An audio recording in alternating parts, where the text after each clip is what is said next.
Biblias al libro de Oseas.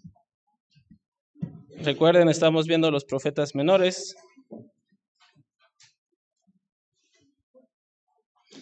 Oseas 3.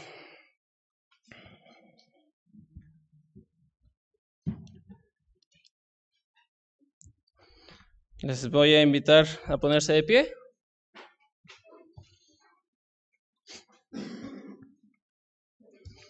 Y leamos juntos, solo son 5 versículos. Oseas 3 del 1 al 5. ¿Listos? Así juntos, a la de 3. 1, 2, 3. Me dijo otra vez Jehová: ve, ama a una mujer amada de su compañero, aunque adúltera, como el amor de Jehová para con los hijos de Israel, los cuales miran a dioses ajenos y aman tortas de pasas. La compré entonces para mí por 15 siclos de plata y 1 homer y medio de cebada.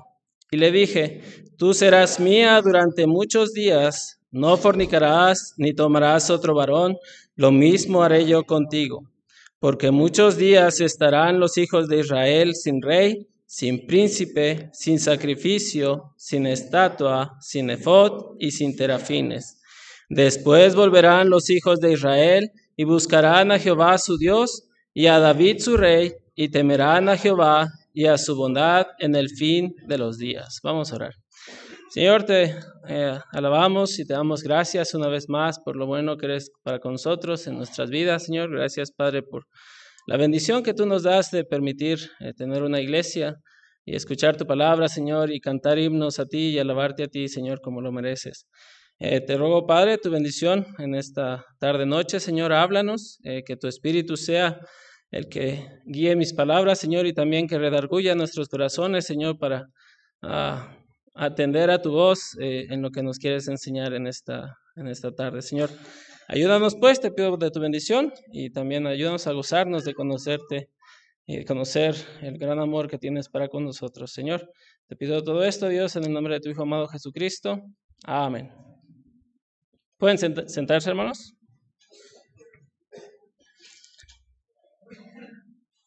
Bien, entonces, solo recapitulando, no recuerdo cuándo fue la primera ocasión después de que llegué, junio, no me acuerdo si fue en junio o julio, que empezamos, tenía el plan de ver los profetas menores. Y pues ya vimos Joel 1, Joel 2 y 3, y también el último fue Abdías, que solo tiene un capítulo. Y pues ahora toca Oseas, que no se dejaba, pero pues ya se dejó. De hecho, es que Oseas es el primero con el que quería empezar, pero pues no se dejaba. Entonces, vemos que los profetas son libros que Dios escogió a hombres para hablar a su pueblo. Se les conoce también como oráculos, y muchos lo relacionan con profecía, ¿no? Cosas que van a pasar en el futuro. Pero no es así, simplemente es un mensaje que también tiene que ver con el futuro, a veces inmediato o a veces pues muy prolongado. Pero más que nada es un mensaje, es un bosquejo, es un bosquejo, un mensaje de Dios que quiere hablar a su pueblo. Entonces vamos a ver cuál es el mensaje de Oseas. En los primeros versículos del capítulo 1 podemos ver que solamente nos habla acerca del profeta, que es hijo de Beri, y no nos da más información acerca de Oseas, y solamente el nombre de su padre. También nos relata en el versículo 2 la predicación, es decir, lo voy a leer. Oseas 1 y 2 dice: palabra de Jehová que vino a Oseas, hijo de Beri, en días de Usías, Jotam, Acaz y Ezequías, reyes de Judá, y en días de Jeroboam, hijo de Joás, rey de Israel. Hasta ahí. Entonces nos está hablando del tiempo en que predicó Oseas. Y pues aproximadamente el tiempo en que predicó fueron unos 60 años más o menos. Que estuvo hablando principalmente a la nación de Israel. Van a ver, si leen, les invito a leer el libro de Oseas, y cuando lo lean van a ver que habla mucho de Efraín. Y cuando habla de Efraín se refiere a todo el reino del norte, que es Israel, pero como la tribu de Efraín era la predominante en ese tiempo, entonces por eso se le conoce o menciona el nombre de Efraín, ¿no? Sabiendo que es Israel, o bueno, refiriéndose a toda la nación de Israel. Y recordando que hay dos naciones, el pueblo de Israel y el pueblo de Judá. Entonces, este mensaje del profeta Oseas es para el pueblo de Israel o la nación de Israel, que es la nación del norte también que se le conoce. Vemos que Dios, o bueno, no sé si lo han leído, pero en estos primeros 3 capítulos vemos que Dios da una comisión muy difícil a Oseas, al profeta. Le ordena casarse con una mujer fornicaria, con la finalidad de hacer una representación de la infidelidad del pueblo de Israel hacia Dios. Es decir, la vida de Oseas iba a ser una representación de lo que Dios pensaba respecto al pueblo de Israel, y la manera en que actuaba el pueblo de Israel o la manera en que actuaba la esposa de Oseas era una representación de cómo el pueblo de Israel actuaba y cómo Dios lo veía, ¿verdad? Entonces, algunos comentarios mencionan que no era una prostituta como tal, es decir, no se dedicaba a eso, sino que tenía espíritu de prostituta o corazón de prostituta, y es decir que, bueno, para entenderlo mejor, era muy coqueta, por así decirlo. Y se piensa esto porque si Oseas tomaba a una prostituta como tal, pues iba a ser de mal testimonio pues, a todos los demás, ¿no? También, recuerden que debemos de conocer el contexto de Oseas, y vemos en Deuteronomio 28, donde habla principalmente del pacto que Dios hizo con Israel. Dios hizo un pacto en el monte Sinaí, el cual debía mantener su lealtad al Señor, adorándolo solo a Él y siendo obediente a sus mandamientos. Recuerdan que Dios les dijo que no debían de tener otros dioses, de hecho debían de echar a las otras naciones para evitar adorar a los dioses de esas naciones, ¿no? Y bueno, pueden ver en Deuteronomio 28 el pacto que hizo Dios con el pueblo de Israel, por lo cual Israel estaba obligado a ser leal, bueno, en cierta manera obligado a ser leal a Dios. También, bueno, vemos que el mensaje de Oseas para el pueblo era advertirle que habían quebrantado el pacto y por lo tanto iba a venir juicio sobre ellos, pero Dios aún los iba a seguir amando, como vimos en el versículo 5 del capítulo 3 que leímos. Ok, entonces vamos a ver un resumen, espero que sea rápido y corto, de Oseas, porque son 14 capítulos. Está la primera sección, que es el capítulo 1 y 3. En esos 3 capítulos, en el capítulo 1 vemos que Dios, como ya mencioné, le manda a Oseas a que se case con una prostituta, hasta dice el nombre, se llama Gomer, y entonces se casan y tienen hijos.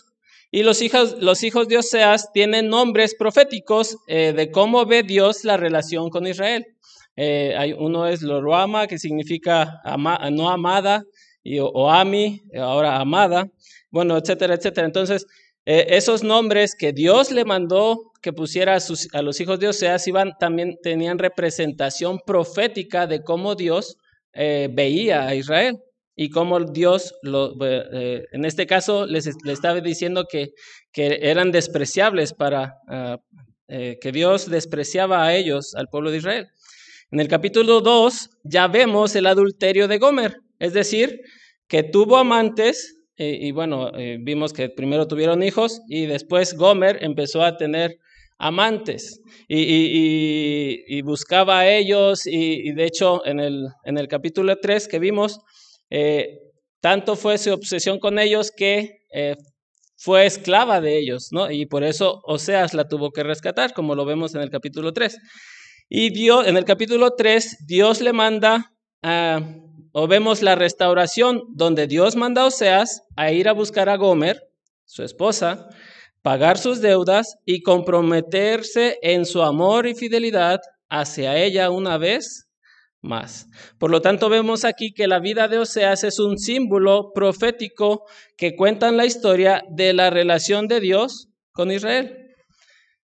Vemos que así como Oseas, en el capítulo 2, dice que Oseas le dio todo, proveyó para ella, etcétera, etcétera. Y de la misma manera, Dios había sido fiel, había sido como un marido fiel a Israel. Los rescató de la esclavitud de Egipto, los llevó al monte Sinaí, hizo un pacto con ellos y mostró su fidelidad hacia ellos. Pero una vez que el pueblo de Israel ingresó a la tierra prometida, ellos se olvidaron de Dios y lo cambiaron por los ídolos de las demás naciones. Tomaron de las bendiciones que Dios les había dado, buenas cosechas, les dio tierra, recuerden, ellos poseyeron la tierra de Canaán, etcétera, etcétera, y los prosperó, pero ellos en lugar de buscar a Dios, de ser fieles a Dios, buscaron otros ídolos, y lo vemos recuerden que habla, esta historia tiene que ver o está relacionada con el libro de los reyes, y vemos aquí los reyes en el tiempo de que estuvo Oseas, rey de Uzías, Jotam, Acaz y Ezequías, que los pueden encontrar en el libro de los reyes. Entonces, y vemos cómo esos reyes incitaron al pueblo de Israel o pusieron ídolos, y recuerdan cuando se dividió el reino, Jeroboam instituyó templos, etcétera, etcétera. Entonces, a partir de ahí empezó la idolatría en la nación de Israel. Y por lo tanto ellos se olvidaron de Dios y lo cambiaron por los ídolos de las demás naciones. Tomaron de las bendiciones de Dios y aún así de esas bendiciones, en lugar de ofrecerlas a Dios, pues las ofrecieron a Baal y a otros dioses, ¿no? Por lo tanto, al igual que Oseas, Dios estaba en su derecho de poder, vamos a decirlo así, divorciarse Oseas con Gomer y Dios de Israel. Entonces recuerden, ahí en Deuteronomio 24, 1 al 4, también se podía divorciar si la esposa en este caso, fue infiel, ¿no? Entonces Dios estaba en el derecho de despreciar a Israel, de olvidarse de él, pero en lugar de eso, Dios tomó la opción 2, que fue renovar el pacto con ellos. Y fue lo que mandó Dios a Oseas de hacer lo mismo con Gomer. Va, la compra, otra vez recuerden que fue esclava, paga y se la lleva, y entonces procura otra vez le da bendiciones o la cuida otra vez. Entonces, esto mismo hizo Dios con ellos, o busca hacer Dios con ellos más adelante, en un futuro. Entonces, aquí vemos la vida de Gomer, la vida de Oseas, que fue representación de lo que Dios sentía respecto a su pueblo Israel. También en los capítulos 1 al 3 vemos por qué fue esta razón. ¿Cuál fue la razón por la cual decidió tomar esta decisión? Y eso lo vemos en Oseas 2, 19 y 20. Dice, y te desposaré conmigo para siempre, te desposaré conmigo en justicia, juicio, benignidad y misericordia, y te desposaré conmigo en fidelidad, y conocerás a Jehová. Entonces aquí vemos que lo hace por puro amor y pura misericordia, y mostró amor y misericordia hacia el pueblo de Israel, en lugar de despreciarla, ¿no? De despreciar a la nación de Israel.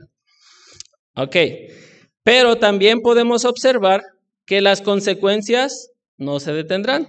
Es decir, Gomer cometió adulterio con varios amantes, pero ella iba a sufrir las consecuencias. Lo mismo con la nación de Israel. La nación de Israel iba a ser destruida, iba a ser llevada a cautiverio, etcétera, etcétera. Y bueno, todo eso habla el libro de Oseas y en los demás capítulos. Por ejemplo, Oseas 5, voy a dar la cita y espero que lo tengan ahí. Oseas 5:9 y voy a leer rápido. Y aquí vemos las consecuencias que no se iban a detener, que Dios sí, te perdono, ya, todo bien, ¿no? Sino que las consecuencias de sus acciones, de su idolatría, pues iban a llegarles tarde o temprano. Oseas 5:9 dice, Efraín será asolado en el día del castigo, en las tribus de Israel hice conocer la verdad. También en el 7:13 dice, ay de ellos, porque se apartaron de mí, destrucción vendrá sobre ellos, porque contra mí se rebelaron, yo los redimí, y ellos hablaron mentiras contra mí. En el 9:13, Oseas 9:13 dice, no quedarán en la tierra de Jehová, sino que volverá Efraín a Egipto y a Siria, donde comerán vianda inmunda. Y en Oseas 13:16 dice, Samaria será asolada, porque se rebeló contra su Dios, caerá en la espada, sus niños serán estrellados y sus mujeres encintas serán abiertas. Entonces vemos que pues Dios iba a traer castigo, a pesar de que Dios seguía mostrando amor hacia ellos. Aún así las consecuencias de sus actos pues iban a ser llevadas a cabo, ¿no? Y entonces en estos versículos observamos que lo que les iba a pasar. Pero hay esperanza de una restauración futura.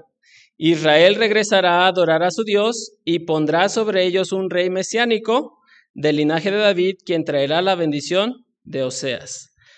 La bendición de Dios. Y eso pues lo vimos en Oseas 3:5. Dice, después volverán los hijos de Israel y buscarán a Jehová su Dios y a David su rey y temerán a Jehová y a su bondad en el fin de los días. Es decir, que aún Dios todavía lo sigue contemplando y lo sigue queriendo y amando, ¿no? Y mostrando su amor. Ok.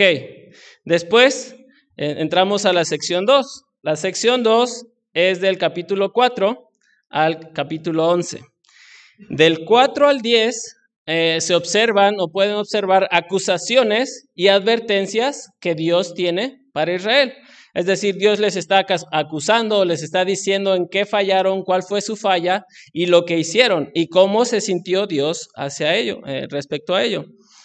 Cada una de estas acusaciones vemos en el capítulo 11 que tiene un poema que trae esperanza acerca de la misericordia de Dios y de la esperanza para el futuro. Es decir, les dice, les va a pasar esto, sus niños van a ser azotados, todo lo que les va a pasar y lo que ellos hicieron, que fueron injustos, etcétera, etcétera. Pero en el capítulo 11 es un poema que habla un poema de esperanza que habla respecto a su restauración.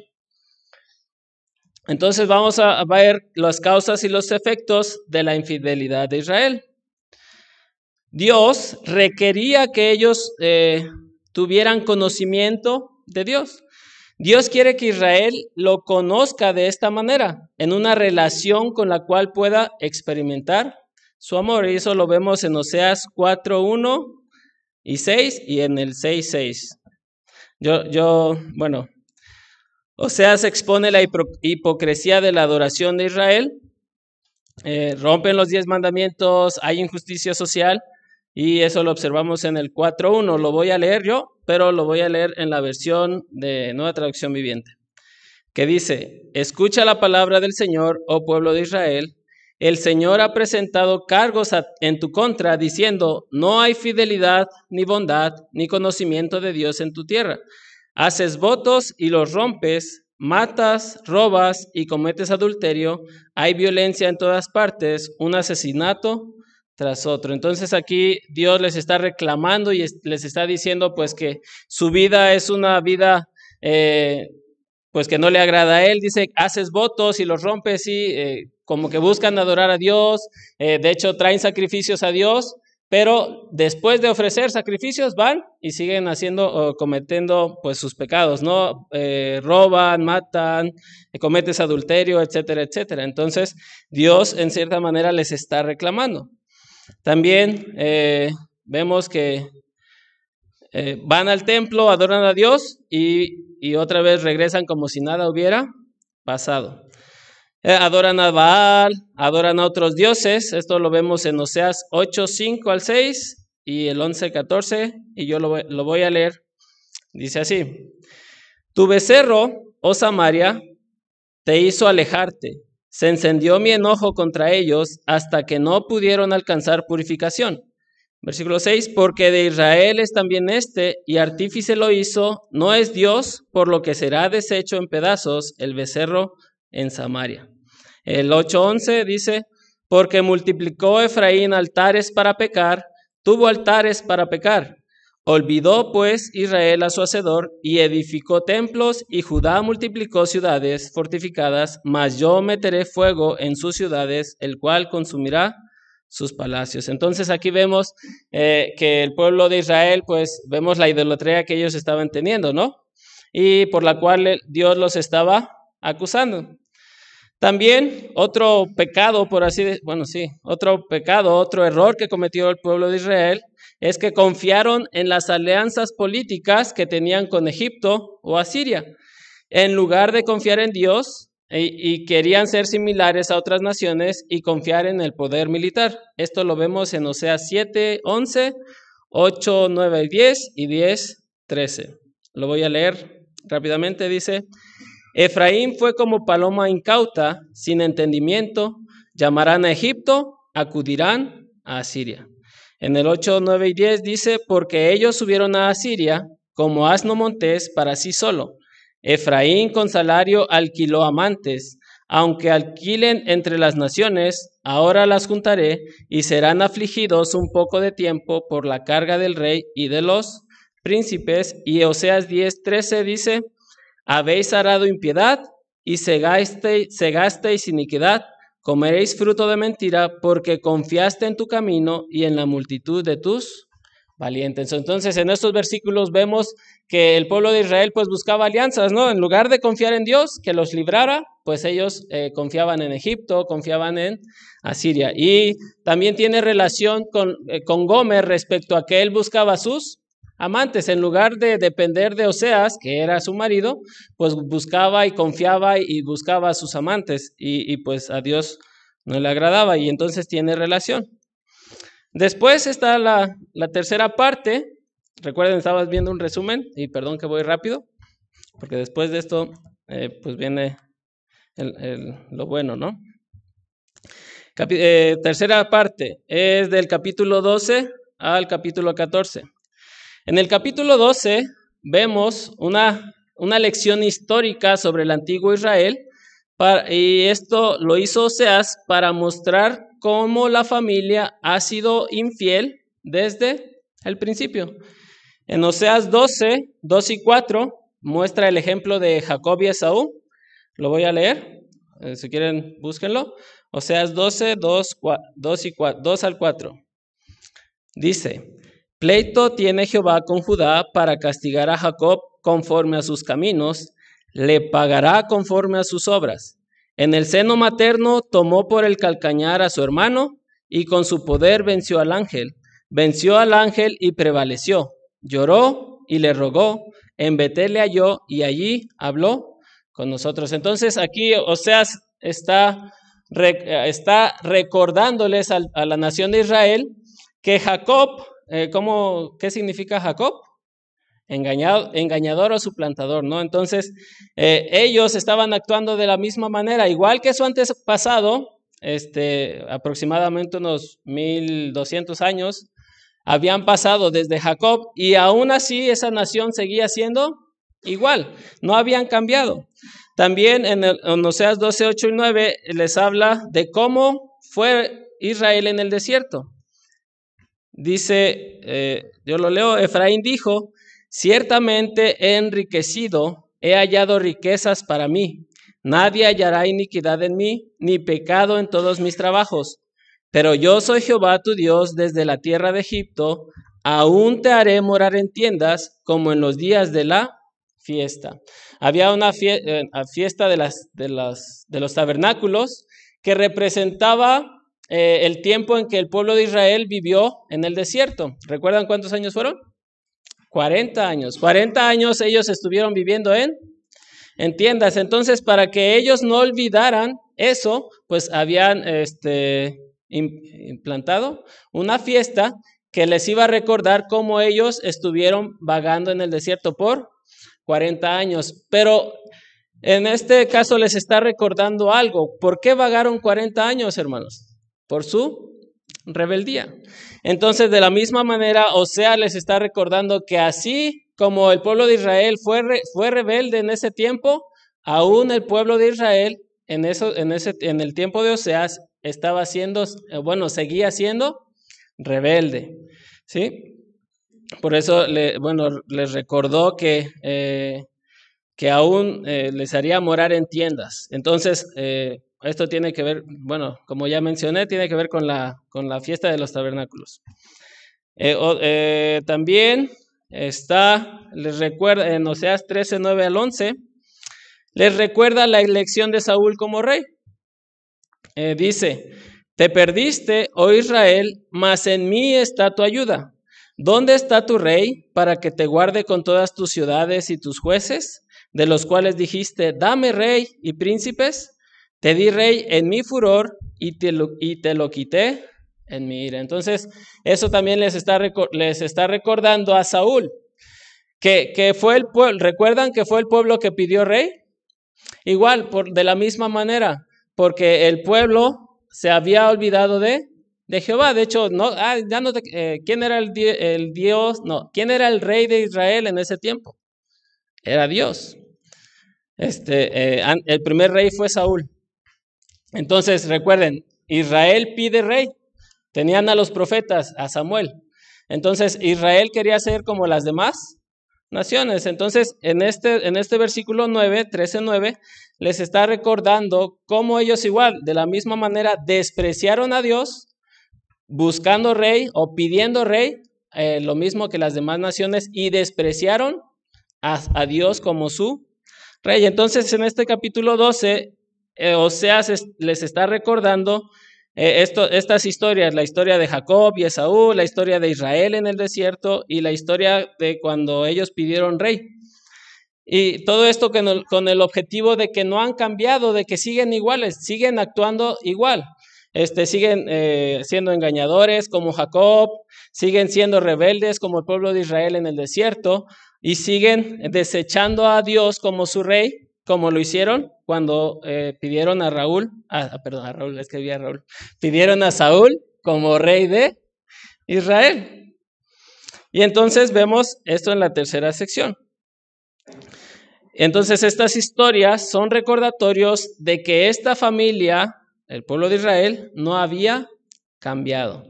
Había sido así desde el principio. Entonces, ¿qué esperanza tenía Oseas de que escuchen el mensaje de Dios?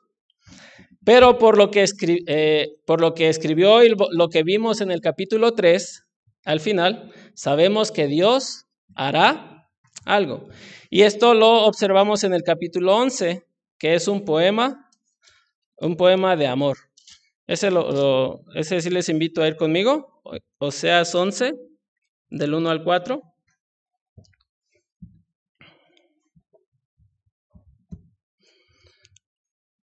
¿Listos? Dice, cuando Israel era muchacho, yo lo amé y de Egipto llamé a mi hijo. Cuanto más yo los llamaba, tanto más se alejaban de mí. A los Baales sacrificaban y a los ídolos ofrecían sahumerios. Yo con todo eso enseñaba a andar al mismo Efraín, tomándole de los brazos, y no conoció que yo le cuidaba. Con cuerdas humanas los atraje, con cuerdas de amor, y fui para ellos como los que alzan el yugo de sobre su cerviz, y puse delante de ellos la comida. Y así, continúa este poema. Y en este poema podemos observar a Dios como un padre amoroso, que enseñó a caminar a Israel, que lo protegió y que lo guió con amor. Pero Israel fue rebelde, por lo que Dios está enojado, como hemos visto. Va a haber castigo para el pueblo de Israel, van a ser conquistados, van a ser llevados. Recuerdo que dice que Los hijos o los bebés iban a ser aventados abruptamente a las paredes para matarlos, etcétera, etcétera. Entonces ellos iban a sufrir sus consecuencias. Y vemos que Dios está enojado y pueden leer el capítulo 4 al 10 y vemos, pues sí, la reacción de Dios delante de ellos, ¿no? Hacia ellos. Pero después, en este poema, vemos que Dios también está quebrantado de corazón y luego es movido por su misericordia y compasión y perdonará al hijo que ama. Y esto lo vemos en el versículo 8, Oseas 11:8 dice: ¿Cómo podré abandonarte, oh Efraín? ¿Te entregaré yo, Israel? ¿Cómo podré yo hacerte como a Adma o ponerte como a Zeboim? Zeboim. Mi corazón se conmueve dentro de mí, se inflama toda mi compasión. No ejecutaré el ardor de mi ira, ni volveré para destruir a Efraín, porque Dios soy y no hombre, el santo en medio de ti, y no entraré en la ciudad. Entonces aquí vemos que Dios se enoja, Dios les dice de lo que se van a morir o el castigo que van a tener, pero aún así muestra su amor, ¿no? Y vemos que aún Dios los ama, está quebrantado, pero aún así, recuerden que Dios es justo y no dejará sin castigo al culpable. También vemos el capítulo 14, que ya es el último, que habla, y también es un poema de esperanza para el futuro. Y lo voy a leer. Dice: Vuelve, oh Israel, a Jehová tu Dios, porque por tu pecado has caído. Llevad con vosotros palabras de súplica, y volved a Jehová y decidle: Quita toda iniquidad y acepta el bien, y te ofreceremos la ofrenda de nuestros labios. No nos librará el asirio, no montaremos en caballos, ni nunca más diremos a la obra de nuestras manos: Dioses nuestros, porque en ti el huérfano alcanzará misericordia. Yo sanaré su rebelión, los amaré de pura gracia, porque mi ira se apartó de ellos. Yo seré a Israel como rocío, él florecerá como lirio y extenderá sus raíces como el Líbano. Se extenderán sus ramas y será su gloria como la del olivo y perfumará como el Líbano.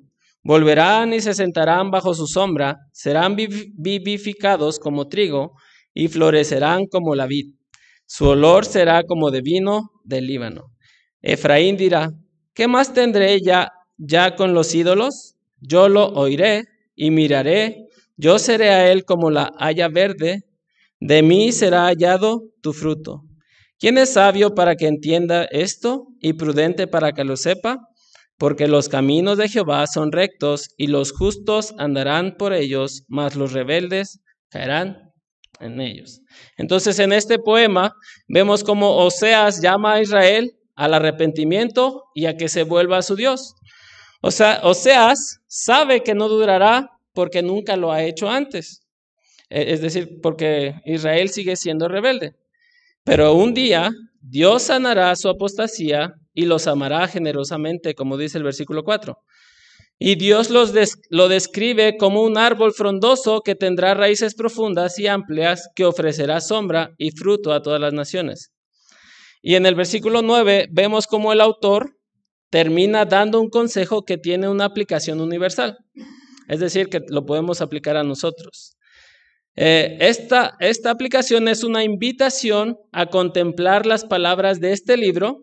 Por eso dice: ¿quién es sabio para que entienda esto? Refiriéndose a todas las palabras del libro mencionadas anteriormente, y para que las ponga en práctica, para actuar con justicia y andar en los caminos de Dios.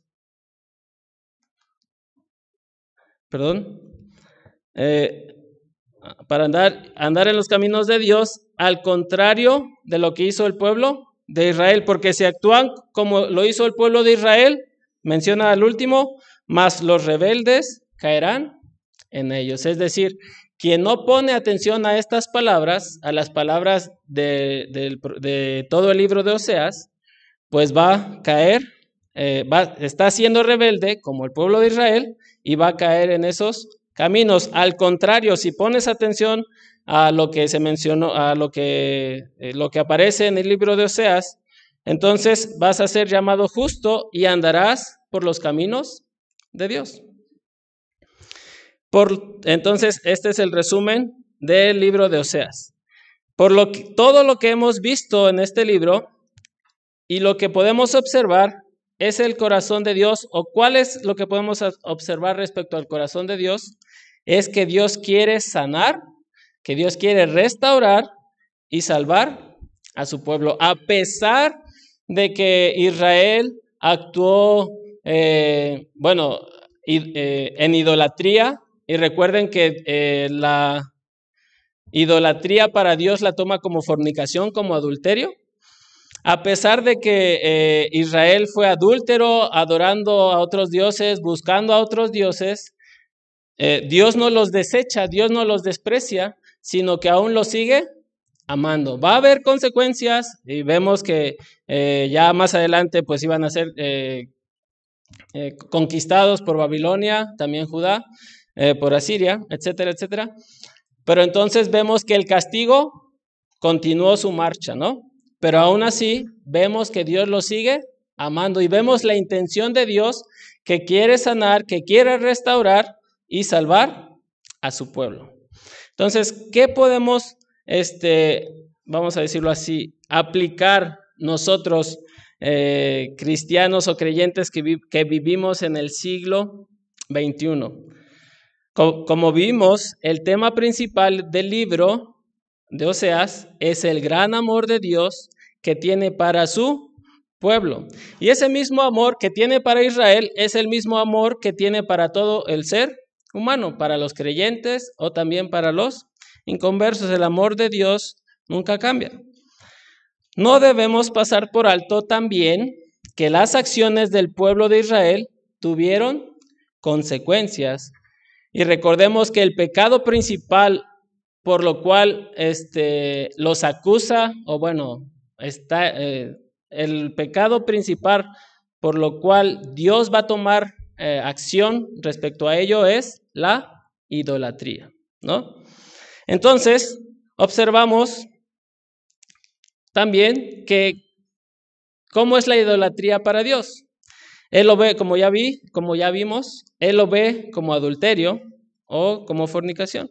Y para darnos una idea de esto, hermano, imagínese que su esposo tiene no solo uno, sino varios amantes. ¿Cómo se sentiría usted si así fuera, si de esa manera reaccionaría o actúa su esposo o su esposa? O aquellos que todavía no se han casado o que tienen un novio o novia, ¿cómo te sentirías si tu novia o aquella persona que estás tratando tiene otros pretendientes y ella pues les hace caso, ¿no? Entonces, ¿cómo te sentirías? De esa misma manera se siente Dios cuando con la idolatría. Pero pues a lo mejor podemos decir, no, pero pues la idolatría, pues no tenemos ídolos. Sabemos como cristianos pues que no tenemos imágenes, que no es bueno adorar, ¿no? A las imágenes. Pero encontré una publicación de Mario J. Jiménez que dice así respecto a la idolatría o a los ídolos. Un ídolo es cualquier cosa que pueda tomar el lugar de Dios en nuestras vidas, cualquier cosa en la que confiemos para recibir nuestra identidad, propósito, seguridad y gozo. Un ídolo es un proyecto de autosalvación. Es cualquier cosa que pretenda darnos lo que solo Dios puede darnos. Un ídolo puede ser una idea equivocada de quién es Dios, ya sea una relación, un objeto físico, una persona, una actividad, un título, una institución, una idea o una esperanza, un placer o un héroe. Lo que sea que sustituya a Dios como el rey de nuestro corazón. Los ídolos son peligrosos, pues crean falsas definiciones de éxito o fracaso y de valor o menosprecio. son creados por nuestro corazón como una alternativa a Dios y tienden a esclavizarnos. Entonces, esto es lo que mencionamos, bueno, esto es lo que menciona este autor respecto a lo que es un ídolo, y pues veo que tiene razón, ¿no? Un ídolo puede ser una actividad, un título, una institución, etcétera, etcétera. Así que, aunque ya como tal la idolatría en nuestro mundo occidental no es tan palpable, solamente pues vemos a otras religiones que tienen ídolos, imágenes y esas cosas, pero hay otras cosas que pueden tomar o que pueden ser ídolos para nosotros. Entonces, ¿qué podría ser un ídolo en estos días para nosotros? Como vimos, puede ser una relación, tanto de amistad como de un noviazgo. Podemos amar más a una persona que a Dios. Dejar de hacer nuestros devocionales o dejar de leer la Biblia, dejar de orar con tal de pasar tiempo con esa persona, o estar mucho tiempo con como dije, también tiene que ver con amistad, ¿no?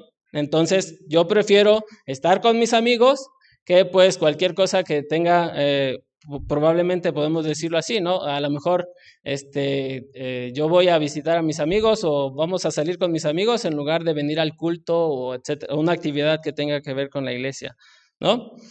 También un ídolo puede ser un objeto físico. Como vemos ahora, pues el celular, ¿no? El celular, pues quita mucho tiempo. También hay unos que se obsesionan con obtener cierto tipo de celular, y eso puede ser también, o llegar a ser un ídolo. Una actividad, fútbol o algún otro deporte, pasar tiempo con los amigos, salir en las motocicletas, etcétera, etcétera. Eso puede ser como un ídolo, ¿no? Recordemos que la idolatría no simplemente tiene que ver con imágenes o imágenes o estatuas, sino también con aquella cosa que quite el lugar que Dios debe tener en nuestro corazón. También una idea, probablemente yo tengo la idea de ser rico, de tener una gran casa, de tener carros, de tener posesiones, y por ende eso me quita tiempo o quita mi relación con Dios, y prefiero pasar tiempo trabajando, buscar hacerme rico, etcétera, etcétera, en lugar de buscar y confiar en Dios, que Él me provea y tenga contentamiento en cuanto a las posesiones. También puede ser el placer puede ser un ídolo. ¿Cómo qué placer? La comida, puedo obsesionarme con la comida, eso también, la comida puede ser un ídolo, o bueno, cierta idea, ¿no?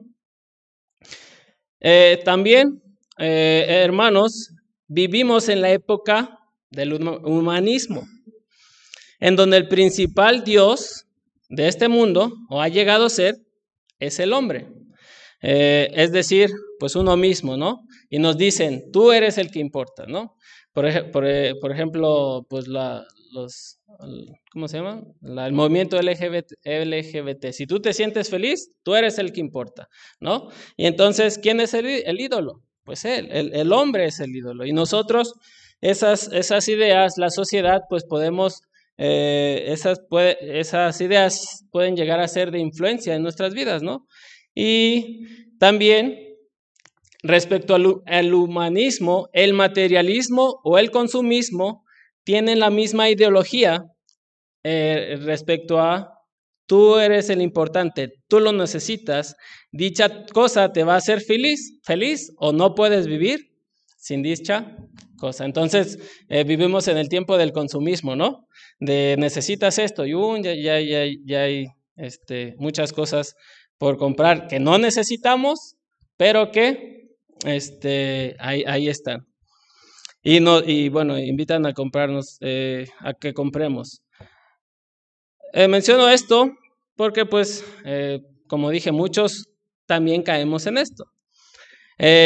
Ahora también existen las plataformas de video, lo que son Netflix, HBO, Prime, Disney, etcétera, etcétera. Pues esas nos invitan ¿cómo se dice? Nos invita, o ¿qué traen esas? Pues son películas, bueno, la mayoría son películas y esas cosas, que pues nos distraen, ¿no? de Dios. ¿Y qué hace el consumismo? Pues sí, el consumismo. No, pues necesito el Netflix, pero ya salió una serie y entonces, pero no sale en Netflix, está en HBO y ¿qué hago yo? Trato de conseguir HBO. Entonces, todas esas tienen filosofía respecto al humanismo, porque aquí lo que yo importa es, soy yo, ¿no? Y yo quiero pasar tiempo viendo televisión, relajado, etcétera, etcétera, en lugar, pues, de buscar a Dios. Otra cosa que se pudo observar en la Navidad es que en la Navidad se observa mucho esto, ¿no? Las tiendas departamentales se llenaron de ofertas. Y regresamos felices a la casa porque encontramos una super oferta en unos tenis y agregamos un par más de tenis a los 15 pares que ya tenemos, ¿no? O compramos cosas que ya tenemos, que no las necesitamos, pero con ese suéter me veo mejor que con los 10 que ya tengo. Entonces, el consumismo siempre busca y nos dice, tú eres el importante, tú eres el que importas. Mira, necesitas verte bien. Y entonces quitamos o esas cosas quitan el lugar que Dios tiene en nuestras vidas. Es decir, pensamos en nosotros mismos. Pensamos en el yo lo merezco, yo trabajé mucho para este año para esforzarme y me sacrifiqué para tener esto, etcétera, etcétera, cuando pues, no, a lo mejor no lo necesitamos. Menciono esto, o bueno, esto tiene relación, porque pues como vimos en el tiempo que estuve aquí, observé que pues llegaron muchos misioneros, ¿no? Y me recordó a la iglesia de Macedonia que menciona 2 Corintios 8, el cual que dice que, vamos a 2 Corintios 8.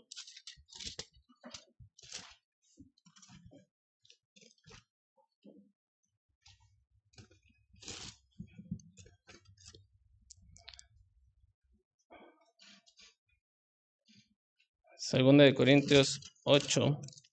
Y aquí Pablo está hablando a la iglesia de Corintio.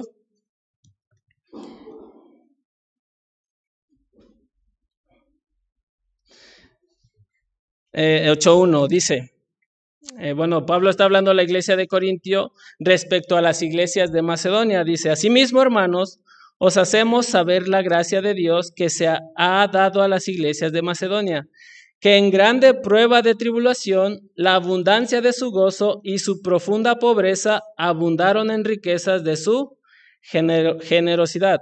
Pues doy testimonio de que con agrado han dado conforme a sus fuerzas y aún más allá de sus fuerzas, pidiéndonos con muchos ruegos que les concediésemos el privilegio de participar en este servicio para los santos. Es decir, Pablo estaba exaltando a las iglesias de Macedonia porque a pesar de que esas iglesias pues eran pobres, ellos dieron una ofrenda voluptuosa, por así decirlo. No tenían dinero, no tenían riquezas, pero aún así dieron riquezas. Y entonces esto me hizo recordar, ahora que vinieron los misioneros, pues que nosotros actuamos al revés, ¿no? Nosotros gastamos en cosas que no necesitamos y lo que sobra, pues para los misioneros o para que sea para la ofrenda, ¿no? Y entonces lo vemos de esa manera. Me recuerda también a Ageo 2, no sé si recuerdan, que el pueblo de Israel estaba construyendo el muro, o el templo, era el templo. Y que en lugar, y se les olvidó el templo, se estaban construyendo y dejaron de construirlo, pero se enfocaron más en sus casas. De hecho, sus casas estaban adornadas, tenían llenas de cosas que no necesitaban, pero la casa de Dios estaba aún sin construir. Entonces, más o menos actuamos así. En lugar, siempre damos como que lo que sobra para Dios, ¿no? O para los misioneros. Bueno, esto me hizo recordar. También otra manera de pensar en el yo, es decir, el ídolo, yo siendo el ídolo, que se observa en la sociedad es la comodidad. No nos gusta sufrir, no nos gusta involucrarnos. ¿Por qué? Pues porque el involucrarnos va a afectar a nuestra comodidad. Es tiempo de evangelismo. Ay, no, estoy bien cansado, acabo de llegar del trabajo y pues estoy cansado. Dios lo va a entender, ¿no? O no, no voy a ir a evangelizar porque está fuerte el sol. Y entonces no nos gusta sufrir porque estamos pensando en nosotros somos el ídolo. O a lo mejor podríamos pensar, no, híjole, 2 servicios los domingos, mejor nada más voy a uno, porque pues el domingo es día de descanso. Pero vemos que los primeros cristianos, la vida de ellos era de un sufrimiento constante. De hecho, ellos sufrieron persecución, sufrieron burlas y sufrieron oprobios. Y entonces nosotros, si nosotros nos ponemos como ídolos, pues buscamos más la comodidad. Otra cosa que puede ser un ídolo, y esto es convicción personal de Alonso Salgado, ¿sale? Respecto a la música cristiana. ¿La música cristiana que escuchas es para Dios o es para ti? Lo digo esto porque pues no nada más aquí, sino en otros lados también, pues he escuchado, ¿no? La música que escuchan amigos o familiares, etcétera, música cristiana. Pues el carácter de esa música, pues es más que nada o llama o invita a mí sentirme bien. Hay música que, como dije, que escuchan algunos, y esa música suena a grupos como Jesse y Joy. Bueno, no sé si los adultos grandes sepan quiénes son ellos. Ese grupo es pop mexicano. Y entonces yo escucho esa música y dije, y me suena, ¿no? Familiar. Entonces, esa música tiene el principal de agradarme a mí, ¿no? Y otra vez, siendo yo el ídolo, queriéndome agradar a mí. O también acabo de escuchar otro tipo de música que sonaba como a Thalía o a Daniela Romo. Eso sí, ya varios adultos ya saben quiénes son, ¿no? Entonces igual digo, esa música es cristiana, pero sonaba a esos artistas, actores, bueno, no, artistas, ¿sí? O también una vez ya regresando a la casa, me encontré, bueno, escuché un vecino que tenía una ranchera, pero tenía letra cristiana. Entonces, ¿quién se está satisfaciendo en ese tipo de música? Uno mismo, ¿no? Bueno, eso, como les digo, esa es mi convicción. Ahorita aclaro algo, ¿no? Y muchos ejemplos más de cosas que pueden ser ídolos, que buscamos agradarnos a nosotros mismos, que nosotros somos el ídolo y pues nosotros somos el ídolo y estamos quitando el lugar que Dios le pertenece. Ahora, aclaro, no estoy diciendo que hacer todas las cosas que mencioné son pecados. No estoy diciendo que ir de compras es pecado. No estoy diciendo que comprarte tenis es pecado o muchos perfumes o muchos relojes o lo que tú quieras. No estoy diciendo eso, sino es una invitación a observar, a que medites cuál es tu motivación al comprar todas esas cosas, al escuchar todas esas cosas, la música, etcétera, etcétera, al ir con tus amistades, etcétera. ¿Cuál es tu motivación? Si las haces pensando en Dios, ¿está bien? ¿O son para satisfacer a tu ídolo, que eres tú mismo? Y entonces tú estás ocupando el lugar que Dios debe o que Dios le pertenece. Al igual que el pueblo de Israel, vamos a seguir fallando, vamos a seguir buscando amarnos a nosotros mismos, pero Dios aún así, Dios nos va a seguir mostrando su amor. Dios va a seguir siendo fiel a nosotros, a pesar de que nosotros pues lo hacemos a un lado, etcétera, etcétera. Entonces, de hecho, cada pecado es hacer a un lado a Dios. Es decir, pues yo quiero esto, pues yo no me importa lo que Dios diga y yo cometo ese pecado. Entonces, la raíz del pecado es hacer a nosotros mismos dioses o ídolos. Entonces, esa es la raíz del pecado. Por eso dice, no recuerdo si es Salmo o Proverbios, dice el necio en su corazón, no hay Dios. Entonces, si nosotros actuamos neciamente, estamos diciendo, hasta un lado Dios, aquí tú no importa. Y entonces nosotros cometemos pecados. O bueno, esa es la raíz del pecado, hacer a un lado a Dios y no amarlo y no obedecerlo. Entonces, como repito otra vez, vamos a seguir fallando, vamos a seguir teniendo ídolos en nuestra vida, pero Dios aún nos va a seguir mostrando su amor, como lo vimos en el libro de Oseas, ¿no? Dios iba a ser fiel y en el futuro, pues vemos que Dios tiene promesas para el pueblo de Israel. También recordando lo que vimos en la mañana, y también lo vemos en el libro de Oseas, el amor de Dios es incondicional. En los días buenos, cuando yo pues le agrado, Dios me ama, y también cuando yo no estoy agradando a Dios, Dios me ama.